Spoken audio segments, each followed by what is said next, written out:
जय श्री कृष्ण। राधे राधे। आज हम सुनेंगे आश्विन मास के शुक्ल पक्ष की एकादशी पापांकुशा एकादशी व्रत की कथा। कथा इस प्रकार है। अर्जुन जी बोले, हे भगवान, आश्विन मास की शुक्ल पक्ष की एकादशी का नाम क्या है तथा इस व्रत के करने से कौन कौन से फल मिलते हैं, यह सब कृपा पूर्वक कहिए। तब श्री कृष्ण भगवान बोले, हे अर्जुन, आश्विन मास की शुक्ल पक्ष की एकादशी का नाम पापांकुशा है। इसका व्रत करने से समस्त पाप नष्ट हो जाते हैं और करने वाला अक्षय पुण्य का भागी होता है। इस एकादशी के दिन मनोवांछित फल की प्राप्ति करने के लिए भगवान विष्णु की पूजा करनी चाहिए। इस पूजन के द्वारा मनुष्य को स्वर्गलोक की प्राप्ति होती है।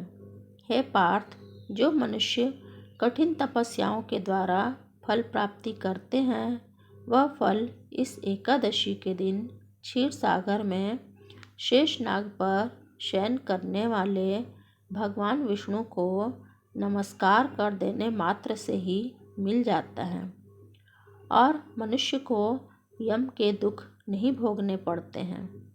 हे अर्जुन, जो विष्णु भक्त शिव जी की निंदा करते हैं अथवा जो शिव भक्त विष्णु भगवान की निंदा करते हैं, वे नरक को जाते हैं।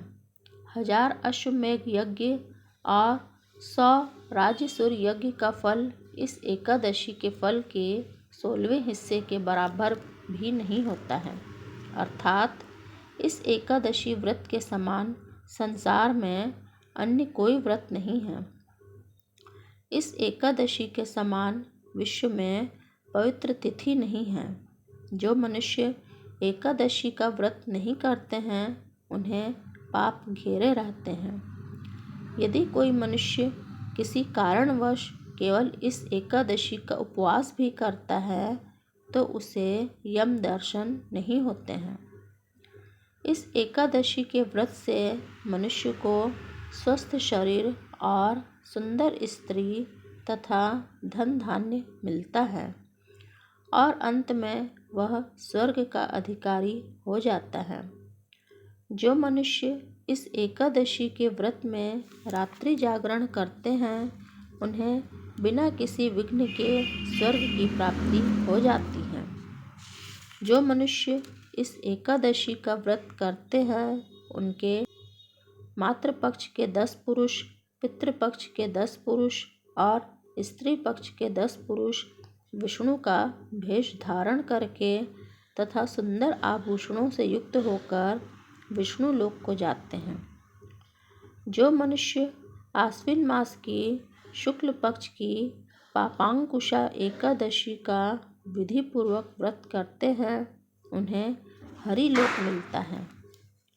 जो मनुष्य एकादशी के दिन भूमि, गौ, अन्न, जल, उपानह, वस्त्र, छत्र आदि का दान करते हैं, उन्हें यम के दर्शन नहीं करने पड़ते हैं।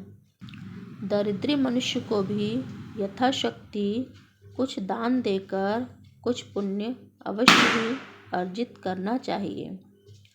जो मनुष्य तालाब, बगीचा, धर्मशाला, प्याऊ आदि बनवाते हैं, उन्हें नरक के दुख नहीं भोगने पड़ते हैं। वह मनुष्य इस लोक में निरोगी, दीर्घायु वाले पुत्र तथा धन धान्य से पूर्ण होकर सुख भोगते हैं तथा अंत में स्वर्ग लोक को जाते हैं। उन्हें दुर्गति नहीं भोगनी पड़ती है।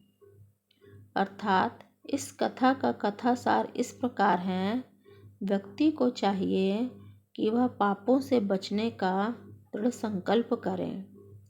यूँ तो भगवान विष्णु का ध्यान, स्मरण किसी भी रूप में सुखदायक और पापनाशक है, किंतु एकादशी के दिन भगवान का स्मरण कीर्तन सभी क्लेशों व पापों का नाश कर देता है।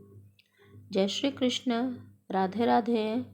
आपको मेरा चैनल अच्छा लगे तो इसे लाइक करिए, सब्सक्राइब करिए और शेयर करिए।